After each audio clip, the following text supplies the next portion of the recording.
Amém. Glória a Deus, glória a Deus. Que bom estar aqui com os irmãos. Pastor, eu sou muito grato, viu?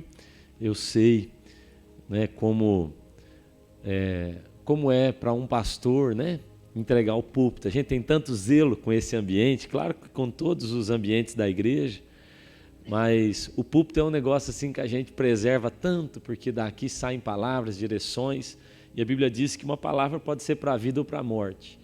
Então eu mesmo me sinto muito honrado de estar aqui e assim, com a sua autorização, né, pastor, poder ministrar esse rebanho tão lindo aqui que a gente está vendo, viu?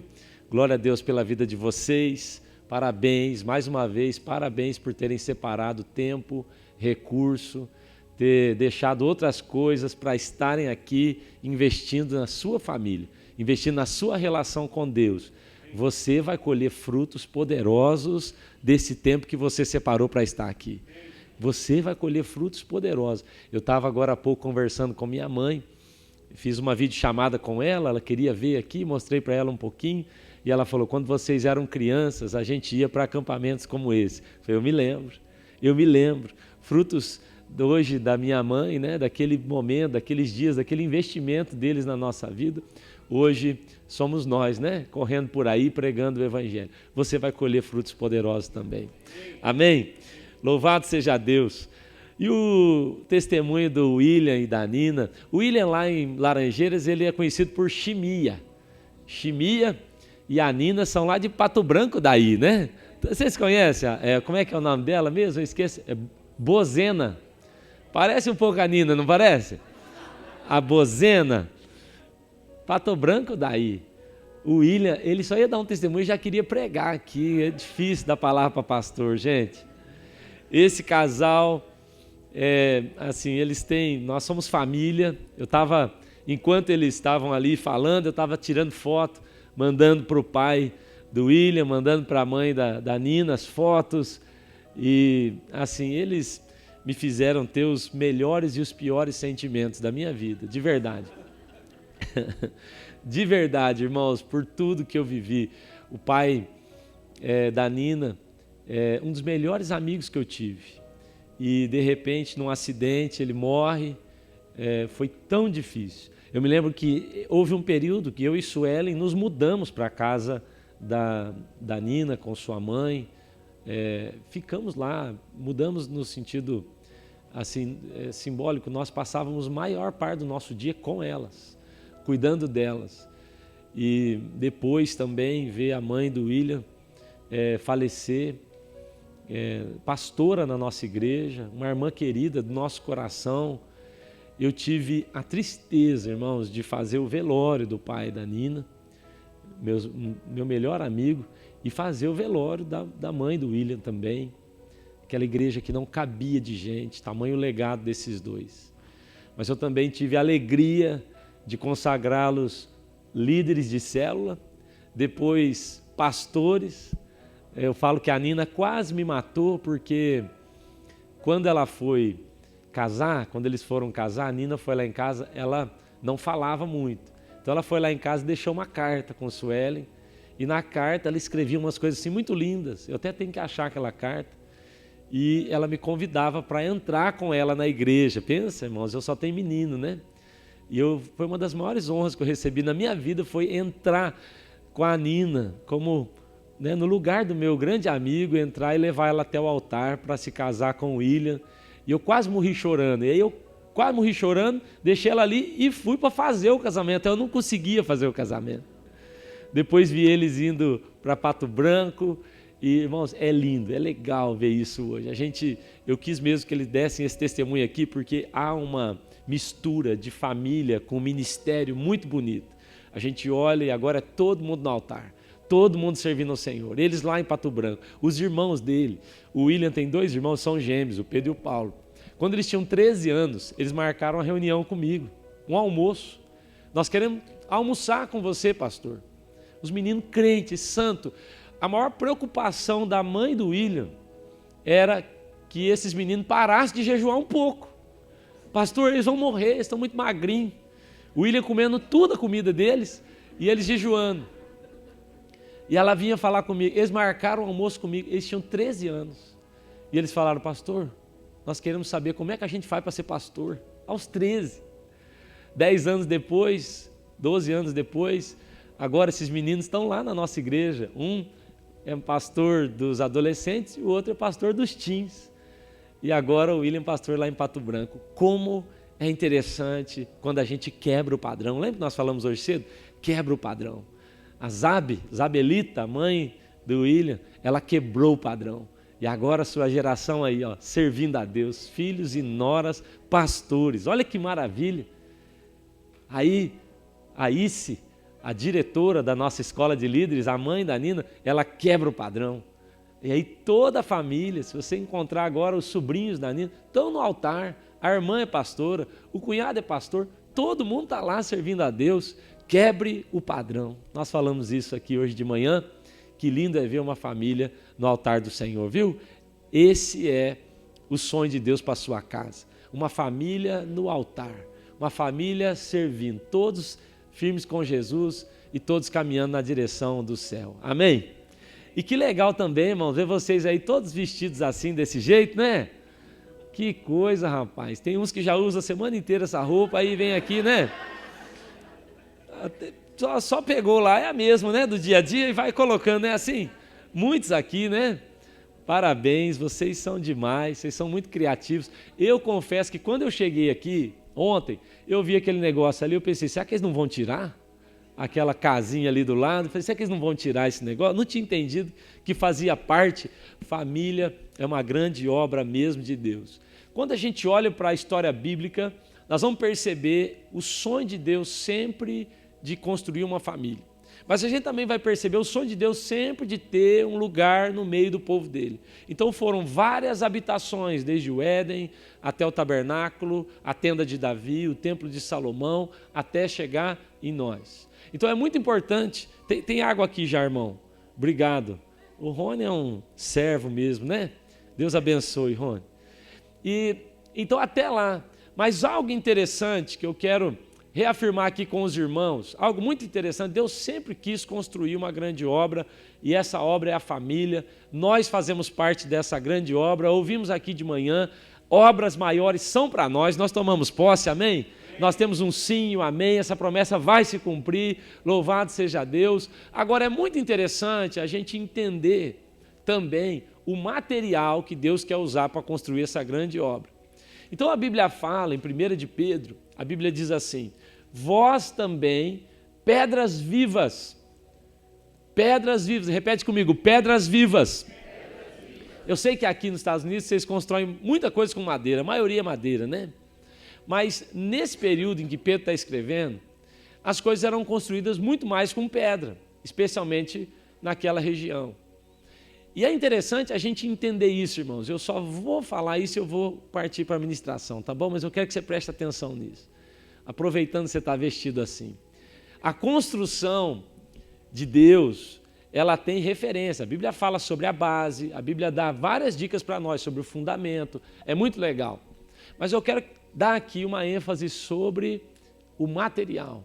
E a Bíblia diz assim, o que vai construir essa casa, lembra que Jesus é a pedra de fundamento e ele é a pedra angular.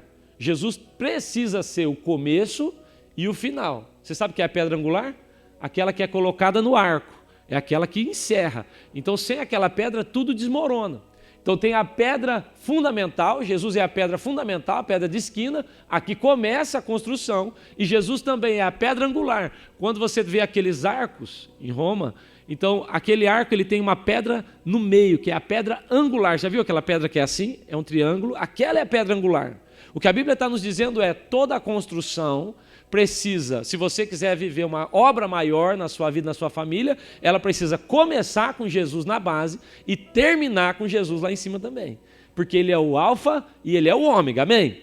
Agora, o interessante é que quando a Bíblia fala, ela não fala só pedra. Você já percebeu? Não é só de pedra. Ela vai dizer pedras vivas. Mas por que pedra viva? Será que existe pedra morta? E eu vou te explicar algo que eu aprendi, irmãos, com um professor e também, isso tem em um livro, eu aprendi com um grande professor, inclusive foi orientador do doutorado do pastor Elias Dantas. Ele deu aula para mim, pastor Chuck Van Enger, um holandês. E ele dizia o seguinte, é um PhD assim, muito profundo. E ele dizia assim, quando um construtor ele ia se preparar para fazer uma grande obra, então o primeiro passo dele, além de ter o plano, o projeto, era ajuntar pedras para aquela construção. Elas eram feitas em blocos, pedras blocos. Então eles traziam as pedras. Tinha então alguém que ia lá selecionar as pedras. É o que a gente chama do evangelista. E aí ele vai lá e vai selecionar, trazer as pedras de fora para dentro, para o lugar da construção. Mas quando essas pedras chegavam, naquela região, as pedras eram muito porosas. Então ele chegava com a pedra e agora, se eles edificassem algo com essa pedra desse jeito, a construção ruiria, porque a pedra é porosa, você aperta e ela quebra, é uma pedra frágil. Então, a pessoa mais importante da construção, o chefe da construção, ele ficava num lugar, ali havia uma piscina, um lugar de batismo que eles chamam, e a função dele era pegar essa pedra porosa, frágil, e que não se podia construir com ela, então ele pegava aquela pedra e ele encharcava ela de água. Ele gastava tempo encharcando ela de água. E ele tinha que batizar aquela pedra. E depois de batizar aquela pedra, ele colocava essa pedra para cá, agora ela bem mais pesada, firme, apta para edificação, e ele dizia, essa pedra aqui é morta, mas essa pedra agora é pedra viva. Quem está entendendo? Então preste atenção.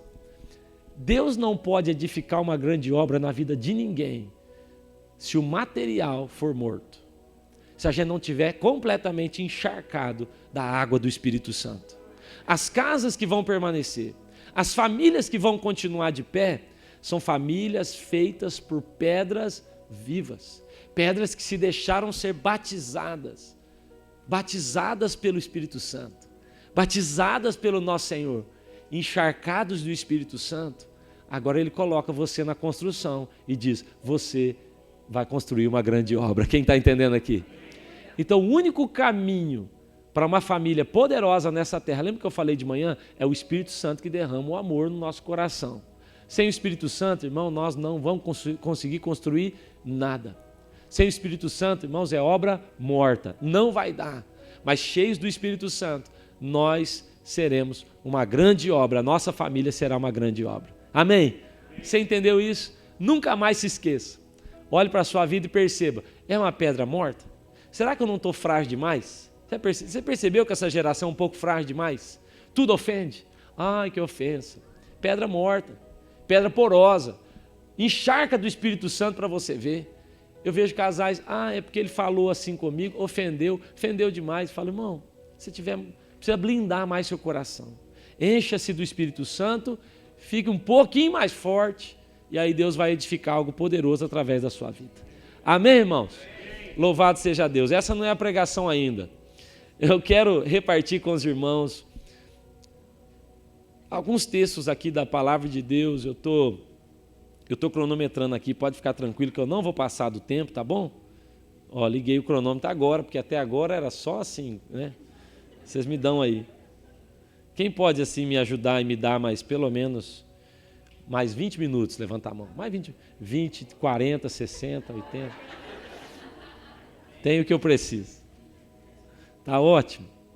Mas deixa eu ler um texto com os irmãos. Eu vou ler 2 textos da palavra de Deus. 1 de Reis, capítulo 18. 1 de Reis, capítulo 18.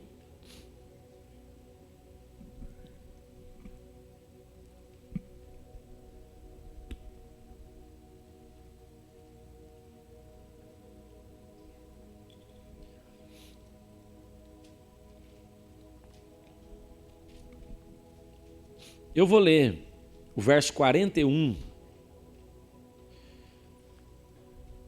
Então, 1 de Reis, capítulo 18, no verso 41, a Bíblia diz assim, E Elias disse a Acabe, vá comer e beber, pois eu já ouço barulho de chuva pesada. Isso mesmo. Então Acabe foi comer e beber, mas Elias, olha só, subiu até o alto do Carmelo, dobrou-se até o chão e pôs o rosto entre os joelhos. É só até aqui mesmo. Elias foi até o alto do monte e ele dobrou o rosto e colocou o rosto entre os seus joelhos. Só até aqui. Agora, Êxodo capítulo 1, Êxodo 1, a Bíblia diz assim, ó, a partir do verso 6, eu vou ler alguns versículos aqui, você vai me acompanhando aí, por favor, tá bom? Êxodo. Tá bom.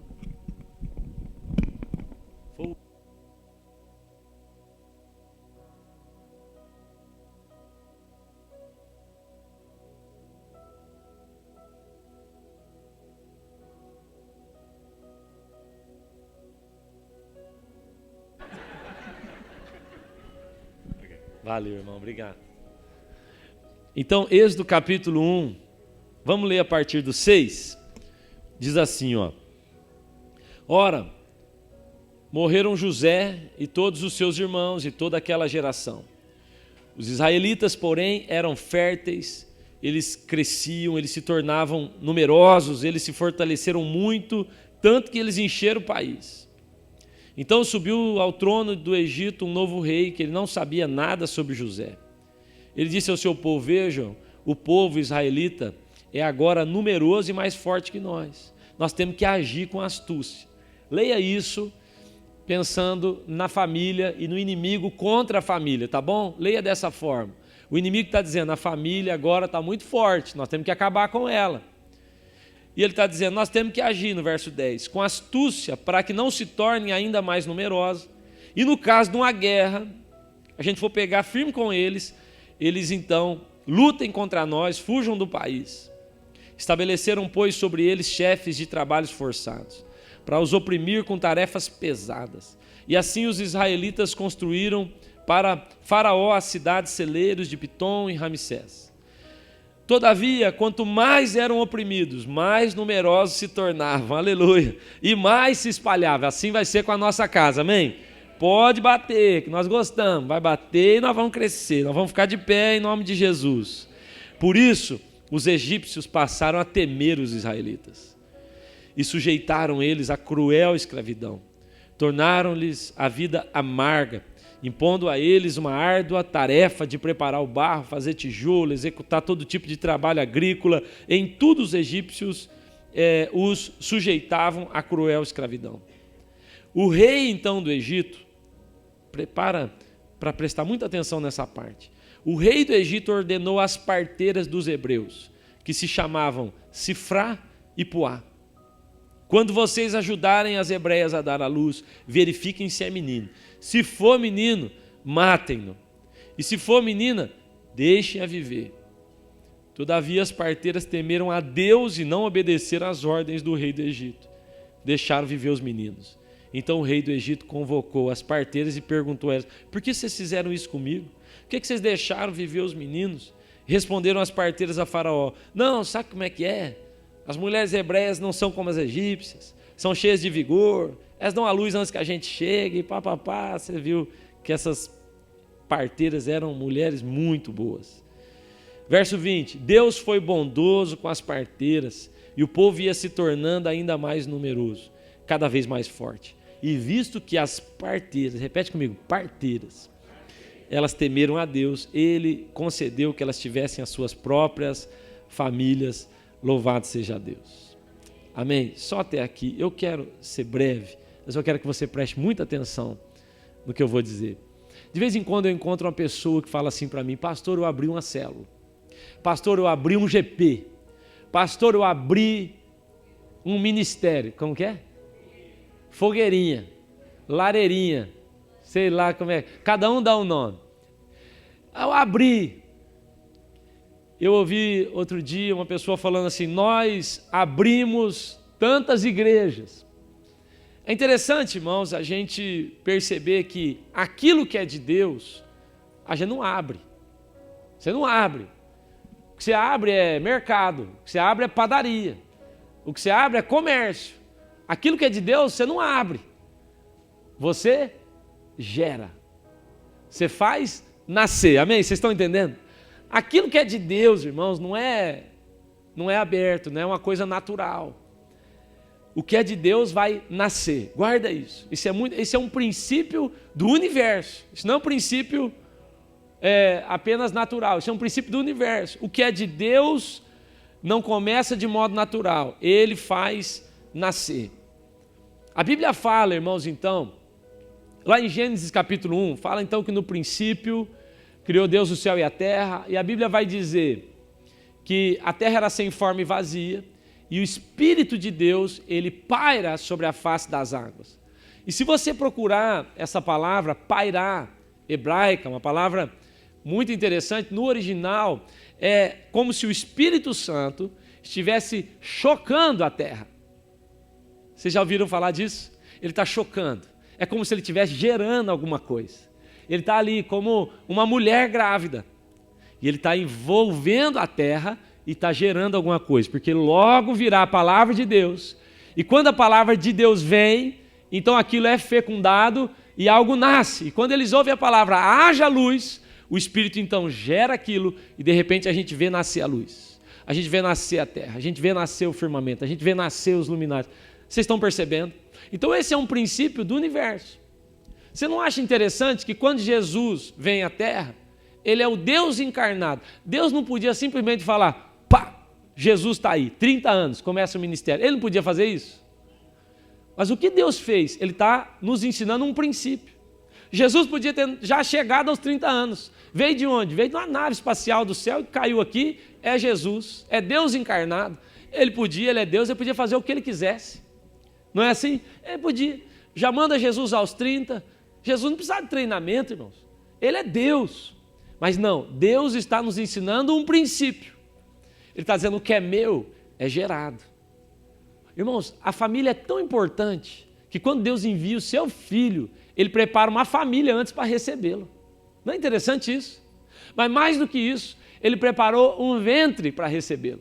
Ele engravidou uma mulher para recebê-lo. Deus está nos ensinando: o que é meu precisa de cuidado e precisa nascer. É gerado. Não é assim do nada, não vai aparecer do nada, é algo gerado. É importante a gente entender isso.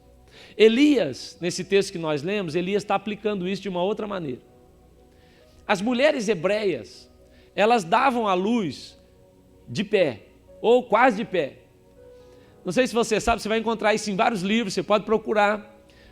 Como elas tinham muita pressa e eram mulheres fortes, é pelo menos o que as parteiras estão falando delas. Então elas não se deitavam para dar à luz. Olha que interessante. A Bíblia diz, a Bíblia vai nos ensinar, porque Elias está repetindo a posição, mas se você procurar nos livros, você vai encontrar as mulheres hebreias, elas ficavam de pé, com a perna aberta, e elas colocavam a cabeça entre os dois joelhos, com a mão atrás da coxa, e dessa forma elas tinham bebê. Onde estão as mães aqui? Deus te deu o livramento, irmã. Deus te deu o livramento. Lá no hospital, bem tranquilo. Bem tranquilo nem tanto, né? Mas lá no hospital foi muito bom. Mas as mulheres hebreias davam à luz dessa forma. Então olha só que legal. Elias, ele está lutando, Elias está guerreando. Há uma chuva que vai descer. E é interessante que o que Elias está nos ensinando é: quando Deus vai fazer algo, ele primeiro gera dentro de nós. A palavra intercessão também tem na sua raiz a palavra engravidar. Você sabia disso? Na palavra intercessão, você tem na sua raiz a palavra engravidar. Então, primeiro... Falou alguma coisa, irmão? Não entendi. É que eu acho engraçado, assim, nos Estados Unidos, vocês têm uns gemidos. Verdade. Eu acho muito engraçado quando eu estou aqui. Aí você fala alguma coisa, uau, sei lá, umas coisas assim, que para nós não é. Você falou what? Você falou isso? É, né? É muito engraçado. Lá em Minas é o nu. Eu estou pregando lá e fala nó e nu. Eu não sei a diferença do nó do nu, depois tem que me ensinar. Mas aqui tem o oh my God. Se eu falar isso lá em Laranjeiras, nós nem somos church lá, porque o povo ia deixar de ir para a igreja. Eles não iam saber o que é, né? Mas na palavra intercessão, você tem na raiz dela a palavra engravidar. O que nos ensina que tudo o que nós quisermos ver nascer na terra, nós vamos ter que orar muito até que isso seja gerado dentro de nós. Vocês estão conseguindo acompanhar? Vocês vão ver onde eu quero chegar. Mas aí, irmãos, Elias está dizendo para nós, eu queria muito que chovesse, há 3 anos e 6 meses não chove. Então ele está intercedendo. E chega uma hora que ele percebe que vai nascer. Ele está percebendo, Deus vai fazer. Ele fala com Acabe, prepara o seu carro, é agora, vai vir chuva, vai nascer, eu estou esperando isso, eu estou orando por isso. E de repente, irmãos, profeticamente, ele para. A Bíblia diz, você leu comigo, ele põe a cabeça entre os joelhos, a mão por trás da coxa, e ele está dizendo, corre Acabe, porque vai nascer a qualquer momento. Ele está ali simbolicamente naquela posição para dizer, eu vi isso sendo gerado no meu espírito. E vai nascer. Vai nascer. Eu quero nessa noite assim, aplicar isso à nossa família. Aplicar isso às nossas famílias. É muito importante, irmãos, que a gente perceba que Deus está gerando algo dentro das nossas casas. Mas não vai surgir do nada. Isso vai ser gerado. E quando isso é gerado, irmãos, entendam o que eu vou dizer. Quando isso é gerado, depois de ser gerado, é necessário auxílio para que nasça. As mães aqui, eu tenho certeza que nenhuma de vocês teve o parto assim sozinha, ou teve alguém que teve. Todos tivemos auxílio. Irmãos, é muito bom quando a gente consegue perceber e fazer parte de algo que Deus gerou e que agora vai nascer. É muito bom. Quando o meu filho Lucas foi nascer, foi uma situação bem diferente. E porque ele nasceu muito prematuro, então a Sueli começou a ter sangramento, e da nossa cidade até o hospital, que tem UTI neonatal, são 110 quilômetros. Então eu cheguei em casa, ela falou, olha, eu estou com um sangramento horrível, o médico falou que pode ser que esteja nascendo, ela estava de 7 meses, e eu falei para ela, eu preciso orar. Eu falei, me dá 1 minuto. Eu fui para o banheiro, tomei um banho, e orando, Deus falou comigo, pega a sua esposa com seu filho e corre, e corre. E eu fui muito fiel nesse negócio de corre. Falei, Sueli, nós vamos para Guarapuava? Ela falou, você tem certeza? Eu falei, eu orei, nós vamos. Eu deitei o banco do carro, ela deitou ali, e nessa altura era muito forte as dores, sangrando pelo carro inteiro. Eu liguei o alerta do carro e eu fui igual um veloz e furioso, irmãos. Eu corri tanto, eu nunca corri daquele jeito na minha vida, mas eu realizei um sonho também que eu queria muito. Estava lá eu e o Toreto. É Toreto que fala? É eu e ele, velozes, furiosos. Irmãos, eu estava correndo porque eu sabia que o que Deus estava gerando, lembra da mala que eu contei a vocês? Eu sabia que Deus estava gerando no ventre da minha esposa, era algo poderoso e eu queria ver nascer. Eu não queria deixar com que Satanás roubasse aquilo, matasse aquilo, é de Deus. Eu queria ver nascer, então eu corri, então eu me esforcei, então eu estava ao lado da minha esposa, porque eu quero ver nascer esse menino. É um sonho, é um projeto de Deus para a nossa família. E nessa noite, irmãos, eu quero te convidar a ser um parteiro na sua família.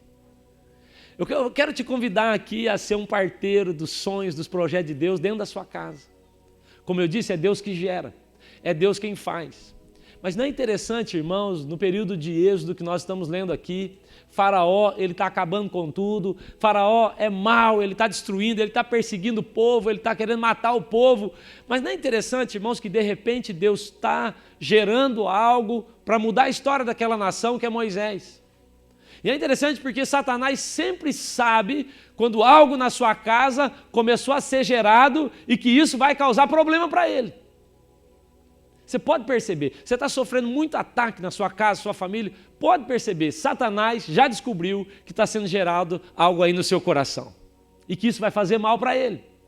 Então a Bíblia diz que Deus tem um plano, Ele tem um projeto, mas como eu disse, sempre Ele faz nascer os projetos dele, Ele não surge do nada. Então o plano dele é Moisés, e Ele coloca Moisés no ventre da sua mãe, a Joquebede. Vocês cantam essa música aqui? Ô Joquebede. Não dá nem para falar Joquebede mais na minha casa. Os meninos amam essa música. Moisés não vai morrer. Não é assim? A menina já quer dançar ali, irmão. Pelo amor de Deus, irmã. Se segura aí, hein? Depois nós podemos dançar ela. E agora, irmãos, Deus está pronto para fazer nascer algo do coração dele que mudará a história daquela família, a história daquela nação. Mas é interessante, porque sempre que Deus tem algo para fazer sobre a terra, ele gera, mas ele também procura parteiras. Parteiras que o auxiliarão, então, que darão ali a sua vida ao Senhor para ver aquilo nascer dentro da sua casa. É muito sério isso, irmãos. Isso é muito sério que nós vamos falar aqui hoje. Muitas vezes Satanás, ele não precisa nem destruir o plano de Deus. Ele não precisa. Muitas vezes Satanás, a única coisa que ele precisa fazer é desviar as parteiras. É só distrair as parteiras. Aqueles que dentro da casa deviam estar percebendo, está nascendo no coração do meu filho, está nascendo no coração da minha filha, está nascendo no coração do meu marido. Se ele só desviar, distrair as parteiras, já é suficiente para que aquele sonho morra. Você está conseguindo acompanhar? Então eu olho para essa história e eu percebo o quão importante foram as parteiras nesse caso. A Bíblia diz, irmãos, que essas mulheres se posicionaram, que essas mulheres disseram, na nossa nação vai nascer o que Deus tem para fazer nascer. Aquilo que é o sonho de Deus vai nascer. Elas recebem ordem para não fazer, elas são atacadas para não fazer, elas são ameaçadas para não fazer, mas elas dizem, eu vou fazer. E o que é de Deus vai nascer, porque aqui existem parteiros e parteiras responsáveis, sérios, corajosos. Amém? Eu quero te convidar a ser um parteiro. Deus está gerando algo dentro da sua casa. Mas às vezes, irmãos, só está faltando aquela ajuda de um bom parteiro, uma boa parteira ungido, sábio, com discernimento, para dizer, eu vou ajudar a fazer isso aqui nascer. O diabo quer abortar esse plano, mas eu vou ajudar. E isso vai nascer em nome de Jesus. Quando a gente olha para a Bíblia, para o posicionamento das parteiras, elas vão nos ensinar algumas coisas que eu quero aqui repartir com os irmãos. Algumas coisas que essas parteiras nos ensinam. Primeira delas, toda visão, toda família precisa de uma parteira. Nós precisamos. Sabe qual que é o problema de muitos dos nossos lares? Todo mundo está grávido e ninguém quer ajudar ninguém a dar à luz. Todo mundo tem um projeto, mas ninguém quer ajudar o outro. Ninguém quer servir o outro a fazer aquele projeto dar certo. Toda família precisa de uma parteira. Toda família precisa de alguém dizendo, eu vou ajudar você a gerar esse negócio. Quando Deus falou comigo sobre o Lucas, ele falou, ele vai ser um contador de história. Lucas tem um ministério diferente. Eu até nem entendi bem, porque ele fala, Lucas vai ser um contador de história. Eu fico tentando entender o que é isso. Ele me falou que é como o Lucas da Bíblia, que escreveu o texto de Atos, que contou a história da igreja, e eu estou tentando entender. Mas eu sei que Deus está gerando um ministério no coração do meu filho. Sabe quem eu sou nessa história? Eu sou o parteiro que vai ajudar o meu filho a dar a luz a esse ministério. Então eu olho para o Lucas e eu fico pensando, então Deus quer que ele seja um comunicador. Bom, ele vai ser um contador de história, ele vai pelo menos ter que escrever isso aí de alguma maneira. Ele vai ter que falar isso. Então eu invisto na vida do Lucas com leitura. Eu dou a ele um microfone e falo, filho, fala, conta aquela história. E eu ensino ele. Eu quero ajudar ele, porque eu estou como um parteiro ajudando meu filho a dar à luz aquilo que Deus está gerando dentro dele. Vocês estão entendendo? O Lucas, ele faz judô. E nós temos algumas escolas de judô na cidade. Mas a escola de judô onde ele faz judô é dentro de um orfanato. Num projeto social que a nossa igreja faz. Com um professor da nossa igreja, mas ele faz judô com vários meninos órfãos que moram ali. E eu levo ele lá e eu digo, filho, você tem que ter o coração para essas pessoas. Eles não têm pai, eles não têm mãe, eles têm necessidade, então a gente vai, leva presente, ajuda aí, ajuda aqueles meninos. Eu estou gerando no coração do meu filho a compaixão necessária para que quando o ministério dele for nascer, nasça do jeito certo. Vocês estão entendendo? Davi tem um chamado para a música. Davi é um adorador, o nosso filho mais novo. E ele tem um chamado para a música e ele é o pastor local. Então, com o Davi, a gente está assim, trabalhando fundamentos da música agora já. No piano, ele já faz algumas escalinhas. No carrom, na bateria. Porque eu sei. Você está entendendo onde eu quero chegar? Deus nos mostrou que Ele estava gerando algo no coração do Lucas, algo dentro do Davi, dentro do Lucas, e eu quero ser o parteiro que vai ver isso vir à luz.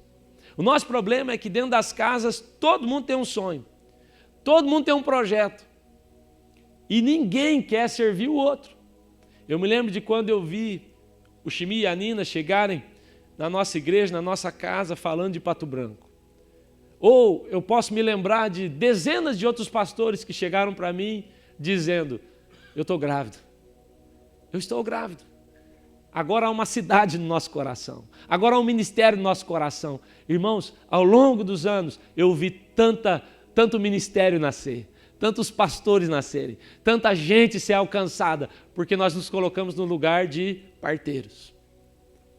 Se você puder ser um parteiro dentro da sua família, você vai começar a ver nascer coisas ricas, preciosas, maravilhosas dentro da sua casa. Sabe quem aquelas mulheres fizeram nascer? Moisés. Moisés é a tipificação do próprio Cristo, aquele que tirou as pessoas do Egito e pôs em liberdade. Nós estamos falando, irmãos, que se nós pudermos ser parteiros, os planos de Cristo vão acontecer dentro da nossa casa. Toda família precisa de uma parteira. A segunda coisa que eu aprendo é que as parteiras, elas são uma resposta e não uma pergunta. É interessante que as parteiras não ficaram fazendo perguntas, mas como vai ser? Será que vão nos matar? Será que vai dar certo? Elas simplesmente deram uma resposta àquilo que Deus estava dando a elas. Seja uma resposta, por favor. Nós já temos muita gente para ser pergunta, é ou não é? Nós já temos muita gente perguntando como nós vamos fazer, para onde nós iremos. Onde é que nós vamos arrumar comida para todo esse povo? Nós já temos muita gente fazendo pergunta assim. Nós precisamos ser resposta. Uma boa parteira, um bom parteiro, que vai ver o plano de Deus surgir dentro da sua casa, ele é uma resposta. Nós temos que ser resposta, irmãos. Outro dia eu sentei com um casal, eles são noivos, eles falam: pastor, a gente não consegue casar. Eu falei: como não? Falou: a gente não consegue, a gente não tem dinheiro para pagar o casamento civil, a gente não tem recurso para fazer o casamento na igreja, a gente não tem recurso para fazer uma festinha, a gente não tem isso, a gente não tem aquilo. Eu falei: então, peraí, me fala tudo é o que está faltando. Falta isso. Eu falei: pronto, vocês já têm. Você vai pagar para nós, vocês vão ter o casamento civil, eu vou pagar para vocês. Essa era a pergunta, essa é a resposta. Eu quero ver esse casamento nascer, eu quero ver essa família nascer. Ah, mas aí tem a questão assim: nós vamos fazer na igreja, vocês vão ter tudo na igreja, a igreja vai doar tudo para vocês para casar, o que mais vocês precisam? Eu quero ser uma resposta, porque eu sou um parteiro. Parteiros são respostas e não perguntas. Tem muita gente para fazer pergunta, tem pouca gente para dizer: vamos dar uma resposta para isso aqui. Ué. Eu ensinei o Lucas, eu sempre falo com ele, falo: filho, quando surge um problema, ele está com muita crise ali, eu falo: o que a gente faz com os problemas? Ele fala: a gente resolve os problemas. A gente resolve os problemas. Ele repete isso. Agora ele está ensinando Davi. Davi, homem que é homem, resolve os problemas. E aí nós vamos fazer. Nós vamos ficar criando outros problemas em cima do problema que já tem. Seja um parteiro, seja uma resposta. Irmão, sabe que eu tenho percebido que às vezes tem muita gente que aborta planos dentro de casa, porque ao invés de ser uma resposta, ele é uma pergunta, e uma pergunta errada. A Bíblia fala que na sua língua tem poder de vida e de morte, é o que a Bíblia diz. E aí, irmãos, o seu filho chega para te contar um projeto, a sua esposa chega para dizer o que ela está sonhando. Ah, porque eu estou sonhando em estudar, fazer uma faculdade. Aí o marido, ao invés de animar e dizer: vai nascer, eu vou te ajudar, eu vou fazer dar a luz. O que você precisa? Sabe o que ele fala? Nessa idade, miserável do marido, nessa idade você nem sabe mais ler, você não sabe nem mais usar o computador para... O filho chega, ele tem uma profissão no coração, algo que Deus chamou ele para fazer, algo que ele está sonhando. Ele fala com os pais, o pai fala o quê? Isso aí você vai passar é fome, isso aí não dá dinheiro para ninguém. Tem uma ministração do pastor Abe Uber que chama Cala a Boca Zacarias. Já ouviram? Cala a Boca Zacarias. É a ministração dele. Que ele diz que Zacarias, ele começa a fazer tanta pergunta errada, quando Deus fala: vai vir, vai nascer, João Batista, vai vir. Ele começa a fazer tanta coisa errada, tanta pergunta errada, que Deus faz o quê? Fala: fica quieto. E ele fica mudo, a Bíblia diz. E a Bíblia nos ensina, irmão, que ele ficou mudo até o dia que o menino nasceu. Sabe por quê? Porque se ele ficasse falando, ele ia estragar o nascimento daquele menino.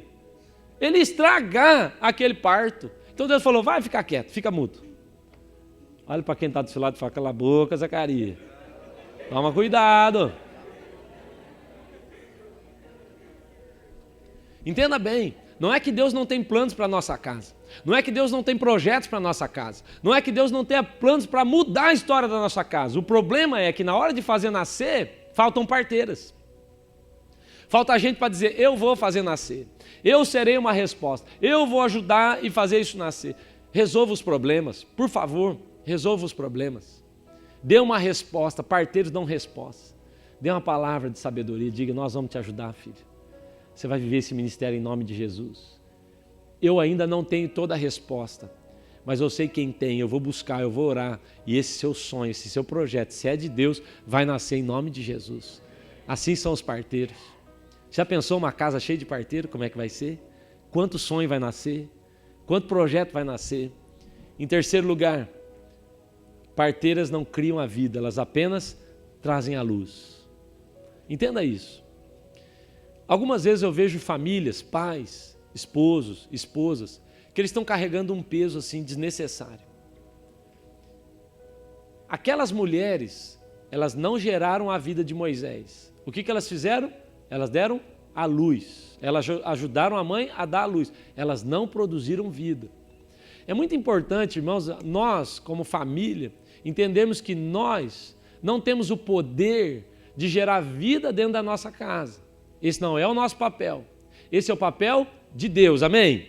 Qual é o nosso papel? Dar à luz aquilo que Deus já gerou. Porque às vezes eu vejo pais que eles estão assim, desgastando numa função que não é deles. A Bíblia fala sobre ensinar, a Bíblia não fala sobre convencer.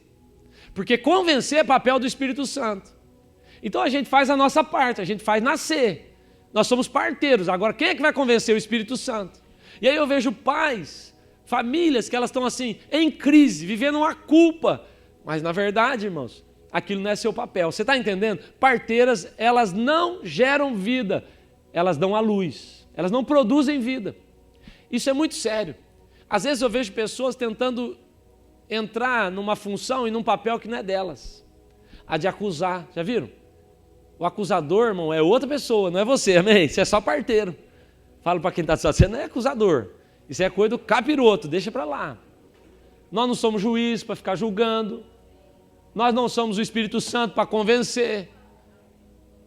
O que nós somos? Parteiras. Nós não geramos luz, a vida. Nós apenas ajudamos a dar a luz. É muito importante a gente fazer isso, entender qual é o nosso papel. Tem uma história muito legal que eu ouvi outro dia, é muito interessante, porque diz que tinha uma senhorinha, e essa senhorinha tinha um filho assim muito difícil, e ela crente, de oração, e ela vivia preocupada com esse menino, porque esse menino é desviado, e ela ia, tentava e pegava o menino no pescoço, e fazia de tudo, e esse menino não convertia. Um dia ela recebeu uma palavra de Deus, e a palavra de Deus foi assim, esse menino vai converter, esse menino vai se transformar num grande profeta, como o profeta Jeremias. Faça a sua parte, mas fique no seu lugar. Sabe o que ela fez? Ela foi, chamou o filho dela e falou assim, a partir de hoje, você vai se chamar Jeremias. O cara falou, que história é essa, mãe? Jeremias. E eu vou te chamar de Jeremias daqui para frente. E eu vou até o final, até o dia em que você se tornará um grande profeta, como o profeta Jeremias. E esse é o meu papel. E aí aquela mulher começou a chamar ele de Jeremias. Ô mãe, não sei o que, fala Jeremias, meu nome não é Jeremias, já falei. Jeremias, a comida está na mesa, Jeremias. E ele foi ficando bravo, aquele homem. Um dia, eu vou resumir a história para vocês, um dia o Jeremias, ele era um traficante. E ele estava devendo para outros traficantes.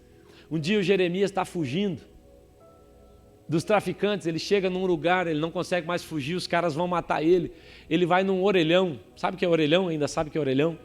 E aí ele vai num orelhão, irmãos, e ele vai ligar para a mãe dele. Ele se lembra e liga para a mãe dele, essa história é verdadeira. Ele liga para a mãe dele e fala, mãe, ela fala, fala Jeremias, está tudo bem? Não está nada bem. Mãe, é provável que eu vou morrer agora. E ele conta isso para ela, como está acontecendo. E ela fala, eu vou orar com você. E você vai voltar para essa casa, porque você é o Jeremias. E aí, esse homem se esconde, tenta se esconder, ele não consegue. Conta então a história que os outros traficantes vieram, não viram ele, não enxergaram, ele ficou invisível para aqueles homens. Ele percebe que há um milagre, volta para casa, se converte. E se você for hoje na Igreja da Paz, lá em Santarém, e perguntar quem é o pastor Jeremias, esse homem está lá. É um pastor poderoso, da igreja do pastor Abe Uber, lá em Santarém. E todo mundo chama ele, sabe como? O pastor Jeremias. Porque tinha uma mãe que entendeu o seu lugar. Eu sei qual é o meu lugar. Eu vou orar por esse menino, eu vou ensinar e eu vou fazer dar a luz. Mas eu não gero vida. Por favor, não carregue esse peso. Amém? Você está entendendo? Profetiza, declara, faça isso como um bom parteiro, uma boa parteira. Mas não carregue o peso de gerar vida. Em quarto lugar, parteiras elas não querem um nome. As parteiras elas servem um nome. Guarde isso, irmãos. Bons parteiros, boas parteiras, elas não estão procurando ter um nome, ser reconhecido. Sabe o que elas querem? Elas querem servir o Senhor. Bons parteiros são assim. Eles não estão preocupados que, vão falar de mim, eu serei exaltado por isso. Não, bons parteiros só querem ver nascer o plano de Deus. Quando eu era criança, eu me lembro de ir para alguns lugares e aí as pessoas perguntavam, quem é você? Eu falava, eu sou o filho do Cita. O meu pai é o Cita, lá onde ele mora, o João Carlos Cita. Eu sou o filho do Cita e eu fui conhecido toda a minha vida por Citinha, o filho do Cita. E agora, irmãos, é muito legal porque em vários lugares onde nós vamos, as pessoas falam assim, esse agora é o pai do Cezinha. Agora o meu pai que é conhecido por ser meu pai. Outro dia eu estava com ele, me abraçou, meu pai é muito querido, e ele falou assim, filho, eu sou tão honrado, porque por um tempo eu fui conhecido porque você era conhecido por ser o meu filho, e agora eu sou conhecido por ser o seu pai. É muito interessante, irmãos, meu pai viu, e ele foi parteiro na minha vida, e ele viu nascer os planos de Deus na minha vida, porque ele trabalhou para ver isso nascer, e é interessante como agora ele está satisfeito em ser o pai do Cezinha, para ele está tudo bem. Eu não vejo a hora de alguém falar para mim, agora você que é o pai do Lucas, você que é o pai do Davi, parteiras não estão procurando um nome.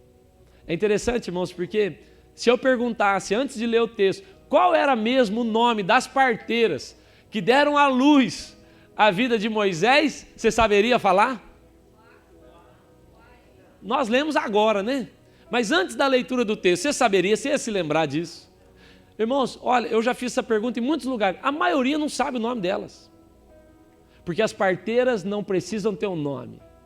Elas estão felizes em ver o plano de Deus nascendo na sua vida. Amém? Em quinto lugar, as parteiras são focadas. Lembra que eu falei sobre a distração? Nós temos que ter cuidado. Temos que ter cuidado. Satanás, irmãos, ele usa da distração conosco. As parteiras são focadas. Preste atenção. Há algo de Deus nascendo dentro da sua casa. Parteiras são focadas. Tudo que a gente sabe daquelas parteiras é que elas eram parteiras. Mas o que mais você faz? É parteira. O que mais que essas mulheres fizeram? São parteiras. Tudo que a gente sabe delas é que elas são parteiras, focadas. O que a Bíblia nos ensina sobre essas mulheres é que elas eram parteiras e eram focadas. Seja um parteiro focado dentro da sua casa. Cuidado com a distração. É fácil distrair. E vocês aqui na América têm distração demais, e muito mais que a gente, inclusive. Eu fui em algumas igrejas, eu tive assim, preocupação. Que eu falei, aqui está a excelência, e daqui para frente já é entretenimento dentro da igreja. Eu fiquei preocupado. Nós temos que ter cuidado, porque Satanás vai nos distrair, para que deixemos de ser parteiros e parteiras focadas. Lembra que nós falamos sobre ser intencional? Ter um propósito maior, faz parte da vida de quem vai viver obras maiores. Parteiras são focadas. Agora, preste atenção. Sabe o que tem acontecido muito? Que Satanás faz para distrair as parteiras? Notícia ruim. Já percebeu? Notícias ruins. Quando Deus fala com Satanás, ele fala assim, você viu meu servo Jó? Homem fiel, homem justo, como ele não há. E Satanás fala, claro, não tem problema. Vamos pôr uns problemas nele lá para ver se ele continua. Você percebeu que Satanás ele tem certeza que ao colocar problema na nossa vida, ele vai distrair a gente? Ele vai desviar a gente. Esse é o método de Satanás para distrair e desviar. Eu vou colocar uns problemas. Não há distração maior na nossa vida do que quando Satanás lança problemas e crises na nossa vida. Muito crente se perde nessa hora. Para de olhar para aquilo que está sendo gerado, para de olhar para o foco certo, se perde. Isso é muito sério, nós temos que ter cuidado. Bill Johnson disse, a fé não elimina o problema. A fé tira do problema um lugar de influência. Você entende? A fé não vai tirar o problema da nossa vida. O que ela vai fazer é tirar do problema um lugar de influência na nossa vida. Com problema ou sem problema, quem continua dizendo como a gente vai agir é o Senhor, amém? Seja uma parteira focada dentro da sua casa. Em sexto lugar, parteiras se recusam a ter medo. Parteiras não são assustadas, não. Faraó vem falar com elas, ameaça elas e fala, vocês têm que fazer isso. Se for menino, mata, faça isso, joga no rio, me ajuda. Eles estão ameaçando, irmão, elas estão falando com o homem mais poderoso de toda a terra. Sabe o que elas fazem? Estou nem aí para você. Ele vem e fala, mas olha, tem muito menino nascendo. Fala, é que as mulheres hebreias são muito fortes, vai nascendo as crianças. Parteiras se recusam a ter medo. Parteiras são focadas. Sabe, irmãos, eu tive uma experiência muito legal. Chegando, a gente estava viajando com os meninos. E aí, quando nós chegamos assim, eu fiz, não me lembro em qual país nós estávamos. E aí eu falei para a Suelen, presta atenção no que eu vou fazer. O Lucas estava deitado assim em mim, no avião ainda. Depois de horas de voo, passamos por alguns lugares. Eu falei, Lucas, você sabe onde você está? Ele falou, não. Não, mas onde você imagina que você está agora? Ele falou, São Paulo? Falei, não, não é São Paulo não. Ele falou, é Espanha. Falei, não, não é Espanha não. Ah, nós estamos, falou outro país, não me lembro. Falei, filho, você não sabe onde você está? Ele falou, não sei onde eu estou, papai. Eu falei, e você não está com medo? Você não sabe onde você está? Você não está com medo? Ele abraçou meu braço assim, forte, agarrou e falou assim, não, papai, você está aqui comigo, é? Não é interessante, irmãos, que todo filho bem resolvido, ele tem o medo sendo eliminado da sua vida ao saber simplesmente onde é que está o seu pai. Eu não preciso viver com medo. Eu não preciso viver com a preocupação, Satanás vai acabar com a minha família, tudo vai acabar. Não, não é dessa forma, não. As parteiras se recusam a ter medo. Elas se recusam a parar. Elas continuam. Irmãos, a Bíblia conta uma história muito triste. Para mim, uma das histórias mais tristes da Bíblia é a história de Terá. Sabe quem foi Terá? Terá foi o pai de Abraão. Pai de Abraão. Eu até brinco que seria muito bom se Terá tivesse continuado sendo crente, firme. Que a gente ia falar, Terá uma bênção, Terá um carro, Terá um milagre. Essa foi fraca, né? Desculpa.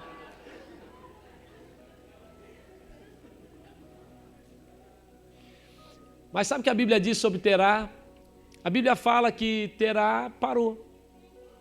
Em Gênesis capítulo 11, a Bíblia diz assim, que Terá sai de um lugar chamado Ur dos Caldeus, olha só. Ele sai de um lugar chamado Ur dos Caldeus e ele tem um projeto que vai dar luz aonde? Em Canaã. A Bíblia diz, e ele sai de Ur para ir a Canaã, mas tendo chegado em Harã, ele para ali. A Bíblia diz, e ele parou ali e ele morreu ali.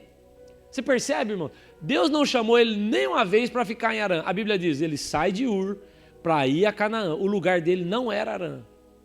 Mas sabe por que ele para? Na minha opinião, se você vai ler versículos anteriores, você vai descobrir que ele tinha um filho chamado Harã, que se escreve da mesma maneira que a cidade de Harã. E aí você vai perceber, irmãos, que talvez Terá se envolveu com a sua dor, com o seu passado, e tenha se envolvido demais com as suas crises e traumas, e agora ele não consegue ver nascer o plano de Deus na sua vida por conta de algo que aconteceu lá atrás. É claro, nós estamos falando de perder um filho, é muito forte, é uma dor grande, mas irmãos, nem isso poderia nos parar, se nós estivéssemos focados no Senhor. Você está entendendo? Parteiras são focadas e elas se recusam a parar, elas se recusam a ter medo. É muito sério isso. Aquelas parteiras estão encarando Faraó e dizendo, vai nascer. O diabo se levantou contra a minha família, vai nascer. Os planos de Deus na minha casa, eles vão nascer. Nós vamos ver nascer plano por plano, projeto por projeto. O que Deus gerou vai acontecer na minha casa, em nome de Jesus. Em último lugar, as parteiras, elas percebem antes. Sabe o que eu aprendo com as parteiras, irmãos? É que elas se relacionam com a grávida, elas percebem que tem algo nascendo ali, elas se relacionam com a grávida e elas conseguem perceber o que vai acontecer antes da hora. Não sei aqui quantas grávidas tem aqui que tiveram encontros assim com a avó, com a mãe, com aquele pessoal mais antigo. E toda vez, Sueli estava com a barrigona assim, toda vez vinha uma mais antiga, passava a mão na barriga, falava, ó, próxima lua nasce, hein? Já viram isso, não? Tem a avó da gente, normalmente faz isso, né? Ó, a próxima lua vai nascer. Parteira normalmente sabe quando vai nascer. Parteira se relaciona antes com a grávida. Parteiras, nesse ponto aqui, parteiras são proféticas. Eu quero te dizer isso. Para ser um bom parteiro, para ser uma boa parteira dentro da sua família, para ver o sonho de Deus nascer lá, nós precisamos ser pessoas proféticas, profundas, que saem do natural, que vão viver o sobrenatural de Deus. Há um pastor, meu amigo, que ele diz assim, toda vez que Deus fizer algo na sua vida, precisa ser a segunda vez que você vê. Eu falei, como assim? Ele falou, tudo que Deus vai fazer na nossa vida, primeiro ele mostra antes para alguém, para um profeta no mundo espiritual. Se as coisas estão acontecendo na sua casa, na sua família, sem que você perceba, é bem possível que a gente tenha se distraído e não prestado atenção, porque ele queria mostrar. Porque ele mostra os seus segredos aos seus amigos, é o que a Bíblia diz. Eu me lembro de uma vez, irmãos, que eu estava na igreja, orando, bem no comecinho da igreja, e nós compramos muitas cadeiras, fizemos de maneira profética, nem tinha gente para aquilo tudo, aquelas cadeiras todas lá na igreja, e eu ia orar no templo todo dia. Era um culto de quinta-feira, o culto de quinta-feira não era um culto cheio, mas era o domingo, né? Nem enchia, claro, não enchia ainda na época, mas nenhum dos dois, o de quinta menos ainda. E na quinta-feira eu estou lá naquele templo orando, e eu estou ajoelhado e Deus falou para mim, olha para a igreja. E eu levantei assim, eu estava sozinho na igreja. Quando eu olhei, eu enxerguei aquelas centenas de cadeiras. Em cada uma delas tinha um anjo sentado de costas para mim. E eu olhei aquilo e eu assustei, eu falei, o que está acontecendo? E eles estavam de costas para mim. Eu fiquei com medo, eu falei, estou no pecado, porque está de costas, né? E Deus falou comigo, não. Eu dei a eles uma missão. E cada um deles vai sair daqui agora, a hora que você começar a orar. E de noite, em cada uma dessas cadeiras, haverá uma pessoa que nós vamos trazer para esse lugar. Irmãos, era impossível aquilo acontecer, ainda mais numa quinta-feira. Frio, lá faz frio, irmão. E a gente não tem ar, não tem nada, tem calefação, não tem nada. Então eu comecei a orar e como uma revoada, eles saíram. De noite, na hora do culto, não tínhamos lugar. Não havia uma cadeira sequer vazia. E Deus falou comigo, agora é a segunda vez que você vê essa igreja lotada. É muito interessante, as parteiras percebem. As parteiras se relacionam antes. Parteiras são proféticas. Elas estão olhando e dizendo, esse menino tem alguma coisa estranha. Esse menino tem alguma coisa acontecendo com ele. Vem cá, eu quero conversar com você. O que está acontecendo? Minha esposa não está... Tem alguma coisa diferente com ela. Seja profético na sua casa. A gente quer viver atrás de intuição. Não, é minha intuição. Não. Deixa o Espírito Santo falar com você. O que está acontecendo? Tem alguma coisa que eu não estou gostando. Tem alguma coisa diferente com você. Deixa eu perceber. No meu espírito eu sei. Irmãos, um dia eu estava dormindo e no meio da noite Deus falou comigo. O Lucas ainda não tinha nascido. No meio da noite Deus falou comigo, eu vou te dar um sonho e você vai guardar ele até o momento que eu te mostrar, porque você vai precisar dele. A gente estava tentando engravidar no meio da noite, no meio da madrugada, eu não tive um sonho. Eu senti bater no meu peito, quando eu abri o olho tinha um menino na minha frente. Ele estava aqui em cima de mim. Eu assustei e ele rolou rapidinho e desceu da cama e quando foi para o chão eu levantei da cama para olhar assustado. Minha esposa acordou, tinha um bebê ali no chão e logo desapareceu, era uma visão. E eu fui orar, eu falei, o que é isso? Deus falou, esse é o Lucas. Você conheceu ele com 8 anos. E logo você vai entender. Quando acontece todas aquelas coisas que vocês ouviram eu contar, Suelen engravida, aborto e tudo mais que a gente passa, no meu coração, eu dizia, eu já vi esse menino com 8 anos. E Deus me mostrou, irmãos, simplesmente para que eu me posicionasse para ser parteiro daquele sonho dele na nossa casa. O Lucas tem 7 anos. Em dezembro agora ele vai fazer 8. Eu perguntei para Deus, quantos anos tinha o Lucas quando eu vi ele? Ele falou, 8 anos. Sabe o que vai acontecer? Em dezembro agora, quando ele fizer 8 anos, vai ser a segunda vez que eu vejo meu filho com 8 anos. Parteiras percebem antes. Eu vi outro dia o Lucas no sofá e ele tinha uma expressão de preocupação. Eu passei, falei, filho, está tudo bem? Ele falou, está tudo bem. Eu fui orar e o Espírito Santo falou comigo, volta e conversa com ele. E eu voltei para falar com ele, chamei ele estava assistindo televisão, falei, eu quero conversar no meu quarto com você. Chamei ele e falei, filho, o que está acontecendo? E aí ele começou a falar comigo algumas coisas, muito evasivo. Eu falei, eu vou com você na escola para saber o que está acontecendo. Ele ficou assustado, nervoso e falou, não vai, não vai. Eu falei, por que não? Ele falou, porque o pai, falou o nome do menino, ele é policial. Eu falei, qual o problema? E aí, irmãos, assim, coisa de criança, mas ele estava sendo ameaçado. Coisinha de criança, lá, e meu pai é policial, ele vai te pegar e vai te prender e tal. E eu não tinha percebido a angústia que ele estava no coração dele há semanas. Eu não tinha percebido. E se não fosse o Espírito Santo, eu não perceberia. E às vezes, irmãos, por não sermos proféticos, por não vivemos nesse nível de espiritualidade, às vezes a gente está perdendo de perceber coisas que estavam bem diante de nós, matando projetos de Deus dentro da nossa casa. Quem está entendendo aqui? As parteiras sempre se relacionam antes com a grávida. Eu quero terminar essa mensagem te dizendo o seguinte. A Bíblia, quando fala dessas parteiras, ela dá um nome que eu considero que não é bem o nome delas, mas é exatamente a maneira que Deus olha para o ministério das parteiras. As pessoas que se colocam nesse lugar. A Bíblia diz que o nome de uma era Sifrá. Sifrá quer dizer beleza. Sifrá quer dizer maravilha. E o nome da outra é Poá, que quer dizer esplêndido, ou sopro, algo maravilhoso. É interessante, irmãos, que para mim, esses nomes não falam exatamente, não é exatamente o nome dessas mulheres, mas se refere à função e à maneira que Deus olha para alguém que se coloca na condição de parteiro. Deus olha e fala, isso é lindo, para mim isso é bonito, para mim isso é glorioso, para mim isso é maravilhoso, para mim isso é esplêndido. A Bíblia diz, irmãos, que o resultado do trabalho daquelas mulheres foi nada mais, nada menos que Moisés. A Bíblia diz, nunca mais se levantou um homem como Moisés sobre a face da terra. Amigo de Deus. E sabe como essa história termina? A Bíblia diz, e Deus fez bem às parteiras. Diga para quem está do seu lado, Deus faz bem para as parteiras. Deus fez bem às parteiras. O povo aumentou e se tornou muito forte. E a Bíblia diz, e porque as parteiras temeram a Deus, então Deus lhes constituiu o quê? Família. Diga comigo, família. A Bíblia diz, porque as parteiras temeram a Deus, então Deus deu a elas uma família. Sabe para quem Deus está dando família? Para as parteiras. Se nós nos posicionarmos no lugar certo, da maneira correta, com parteiras dentro da nossa casa, algo lindo vai nascer na sua casa. E logo você vai ver isso mudando toda a sua história, a história da sua família. Deus está sendo bom com as parteiras que são fiéis com Ele. Amém, irmãos?